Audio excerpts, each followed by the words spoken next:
So today we're going to continue our investigation of logarithms. There are three properties for logarithms which you need to memorize. They're used for all kinds of things. My calculus students use them on a daily basis, all the time. Very important.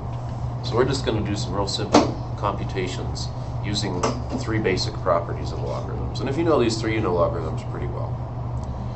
So, what does each one say? It's important not to just like memorize it as words. It's just important to understand that logarithms work in a certain way.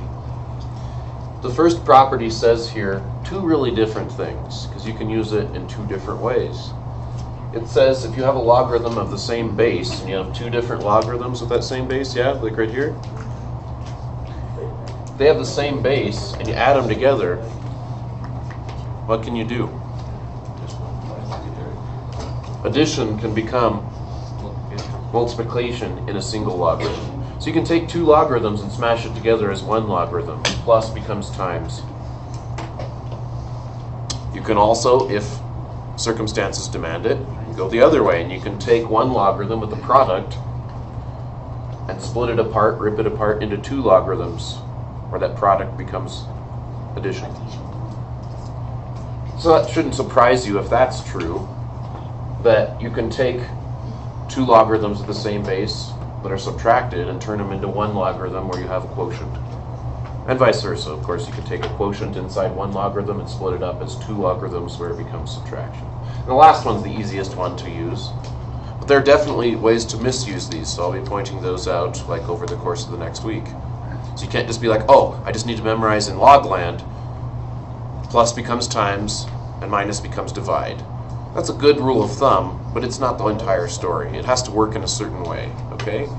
Because there's ways to do it the wrong way. So I won't do those today, because I don't want to confuse the issue, but I'll show you some wrong ways to do things next week, okay? This last one, what's it say? Can somebody explain to me what all it says? It says something really simple that you can do with logarithms. It's the holy grail we've been searching for. We were trying to solve equations where x was the power. And we had to get it down, and we were like, man, I wish I had a way to climb this tree. And we didn't. But now we do. Because what's this say you can do with logarithms? Put the x down in front. So if a logarithm operates, if you just put your hand over this, what is that thing right there? What is that thing? It's an exponential function. So if a logarithm operates on an exponential function, yesterday we learned their inverses. So what's one of the side effects of being inverses is that in log land, if you operate on an exponential function with a log, you can take that exponent and put it in front, just like Miss Sierra just said. Okay? So that one's really easy to use, really easy to remember, I think. But also the most important one, possibly. For us this year it is. Okay, all these guys, let's start using them. So this guy, we learned how to evaluate logarithms mentally yesterday. This would kind of be a pain though, wouldn't it? Like, what's log base 5 of 100? Doesn't come out nice. Log base 5 of 5 is 1. Log base 5 of 25 is 2. Log base 5 of 125 is 3. So this is between 2 and 3. But it's some weird decimal. Same thing with this. This is less than 1. It's like 0.8 or something like that. They're both weird decimals. So does that mean this is a hard problem? No. They have the same base, right? So what can you do?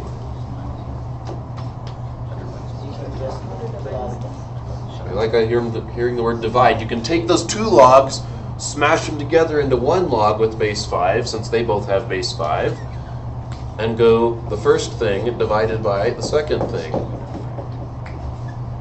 And what is 100 divided by 4, of course? 25. This is log base 5 of 25, which is 2. So that is 2. What would you rather work with? That combination of logs or 2? I'd rather work with 2. I'm sure you guys would too. Sometimes, though, you can even take 2 and make it back into this. That's another time. Okay? Because, of course, 2 is that. So how do you turn it backwards around? Well, we'll do that when we need to. Not today. Anyway, next one. Can you combine those logs? Yes. Could I have combined them if it said that? Of course not. So since this was a 6, I can combine them. Plus is going to become multiplication. So we're going to get 4 times 9. We could just see maybe it'll coincidentally work out nicely. Oh, it did, because 36 is a power of 6. Which power? 2. So that one's also 2. Okay, number 3, there's 2 really good ways to think about it. You need to know both. What's one way? What's one thing I could do to it? You can change the power of 32 to base 2 and put it in a row. Yeah. Kyle's saying, we'll do it in purple here. He's saying take that 6 and put it down there. Property 3 says you can do that.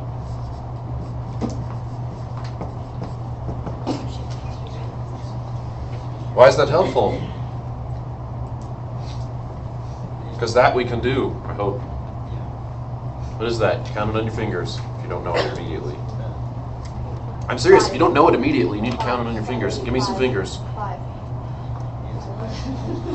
2, 4, 8, 16, 32. 5. There's her 5.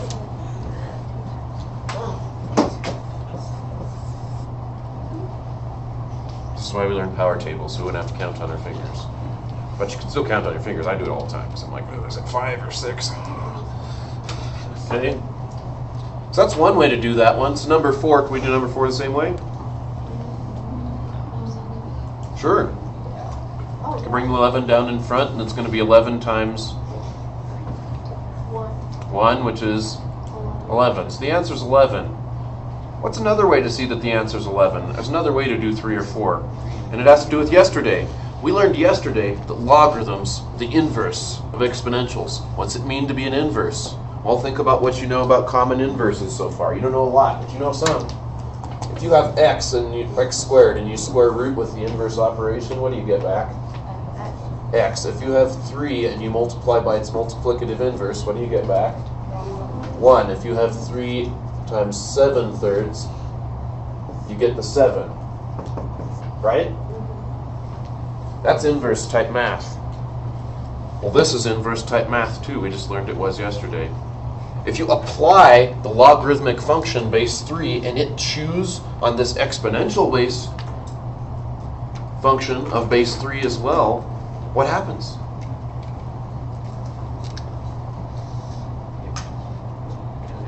They cancel out and you get 11. So another way we could have done number 3, erase these and get them out of the way. We could have also done number 3 by thinking about it as log base 2 and 32 is what power of 2? 5. So we could have said 2 to the 5th. And then we had that raised to that 6 that Kyle had us bring down in front. And now we've got log base 2, exponential base 2. If one is inside the other, they cancel because they're inverse functions. So this goes chop. And this is 5 times 6. Power to power is multiply, right? Which is 30, and you get the same answer that way. So I'm not saying one method is really better than the other. It's important to know both methods, or you can't do all kinds of things. So, inverses. When you put something inside of each other, just like I did here a second ago with square roots and regular fractions, they get rid of each other. They cancel each other. You guys have known that forever. It's one of the most basic facts of algebra. You just only knew a couple functions. We're learning a lot more functions this year, and they all do that if you know their inverse. Okay? So, we're going to keep working with that. We're going to start solving equations on Monday, and we're going to need that logic big time. Let's do a couple more problems before we look at our last thing for today. I thought we'd just do a couple more. Let's see. Okay, so a couple more problems. Help me out. This one. Can we combine them? Yeah, because why? Both space 4. Good. So how are we going to combine them? Divide, right? Those are going to come out as a weird division. Let's do this. Do you have to put it on that side, by the way? Put it on this side too. I don't have room on that side. My calculator's over there. So we're going to say log base 4 of 12 times 21 and a third. So that's going to be equal to log base 4. I guess I'll get a different color going here. We're going to go log base 4 of 12 times 21 and a third. Can you guys help me out? What is 12 times 21 and a third? By the way, if you try to go 21.33, it's not going to work because that's not 21 and a third. So how would you have to put this in your calculator? You got to know stuff about some basic fractions, I think. So let me show you. I got 84. 84? Let's see. 12 times, watch this, 21 plus 1/3. Isn't that what that is? Okay.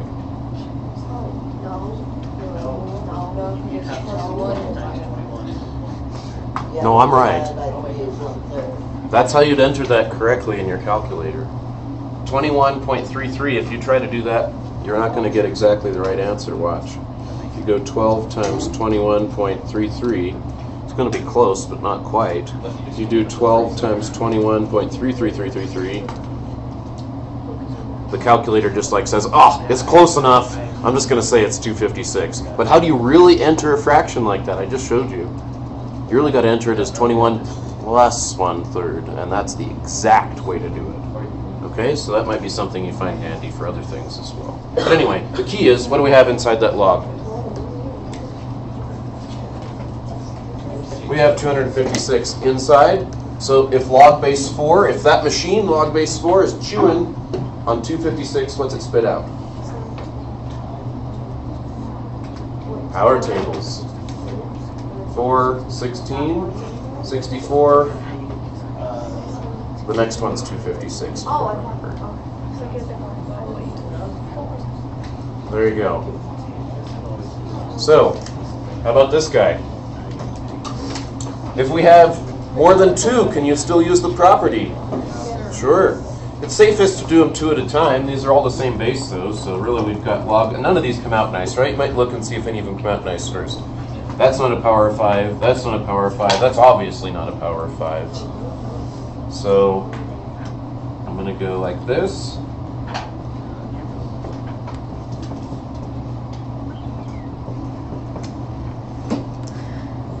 Four times 20 is 80. Dang it, still not a power of 5. There's no way when I multiply those it's going to be a power of 5, right?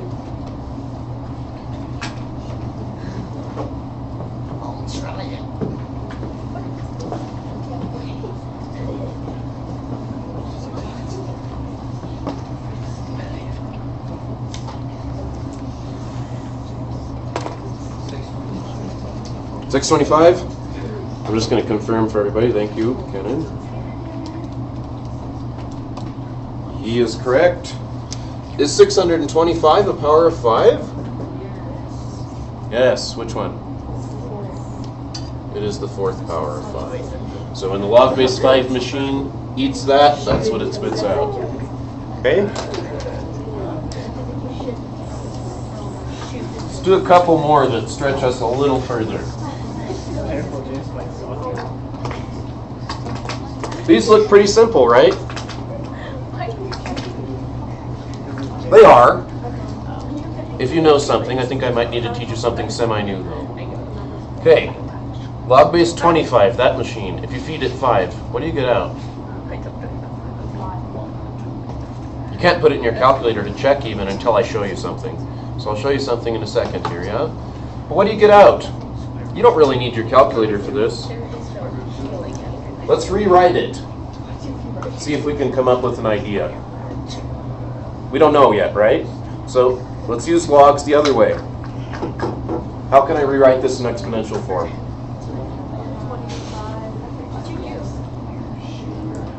The question mark, or whatever you want to call it.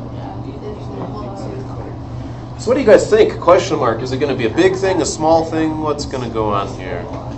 It's going to be kind of a small thing, isn't it? 25 to some power has got to get smaller. So is it more or less than 1? It's going to be less than 1. 25 to the 1 is 25. So how do you get 5? we could start experimenting. Let's use our calculator and experiment a little bit. 25 raised to the 1. Yeah, of course it's 25. So how about we go 0.9? Ah, it got smaller. Okay, good. Point what? Should we go 0.5? Okay, Faith guessed it. That's the answer. Why?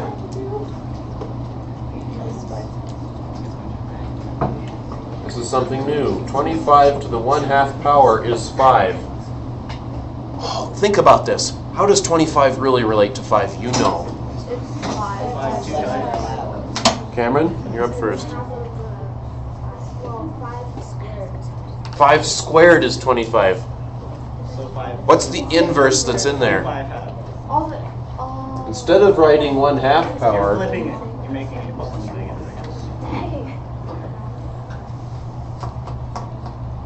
square root of 25 is 5. You just learned something that's going to be very useful next semester. Would have been very useful on that Renaissance assignment. Everybody did good on that Renaissance assignment. I'm not saying you didn't. But you just learned that 1/2 power is the same thing as square root. 1/2 power is square root. So in other words, this says what power of 25 gives you 5. So you're like, oh, square root of 25 is 5. Square root is 1/2 power. Done. Okay, so let's see if we can do this one now.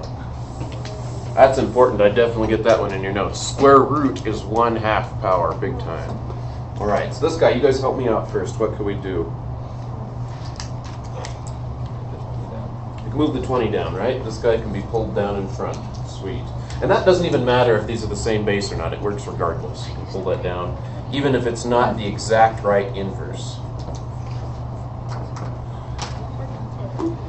Now that guy, what power of 8 is 4? Well, it's not 1/2, because the square root of 8 isn't 4, right? What is something like that? So I'm going to help you a little bit. Could you write this?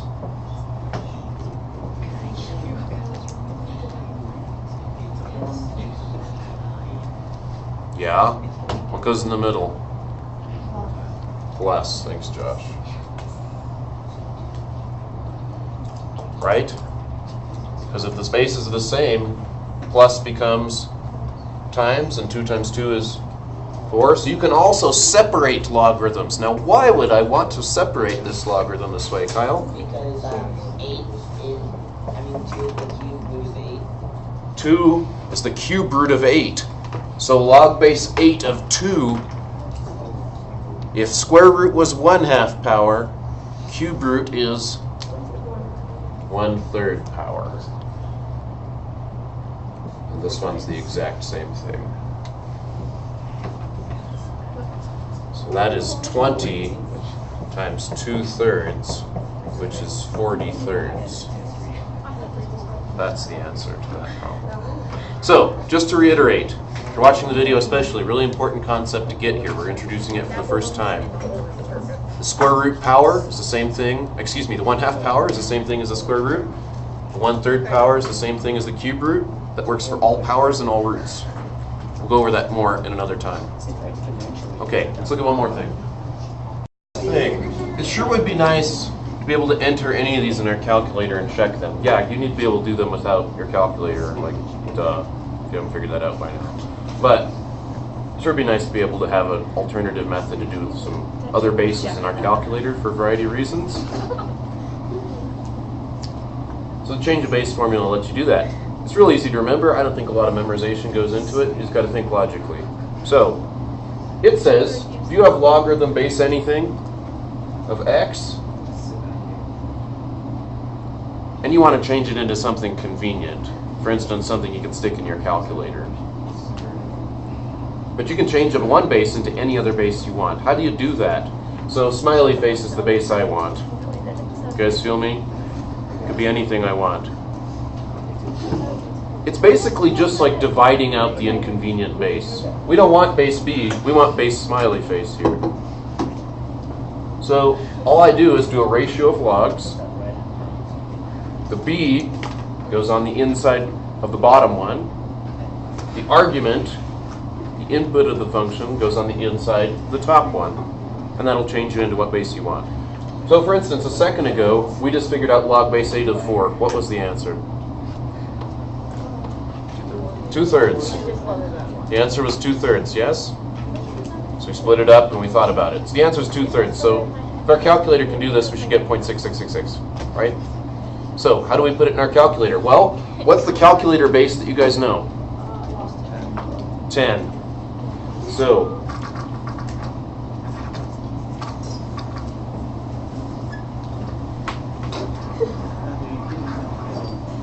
I don't even have to write that base, yeah?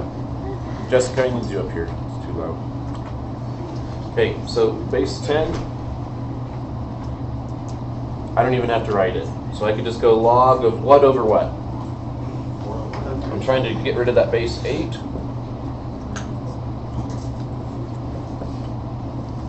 So that's what we need. We're supposed to get 2/3. Let's see if it works.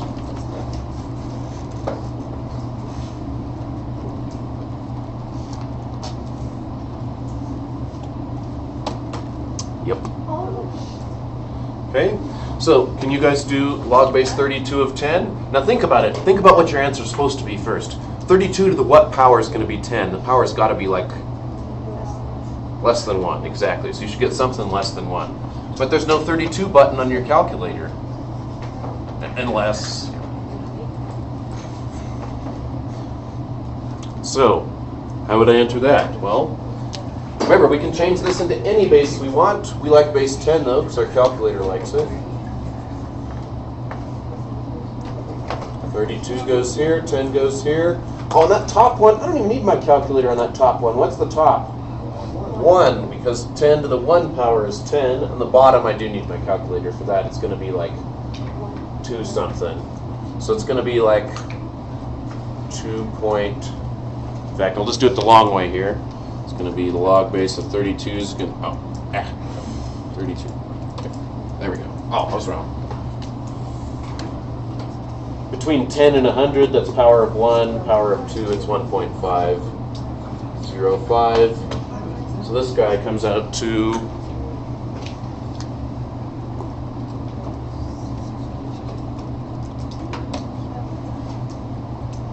something less than 1, just like we guessed all along. So, there we go.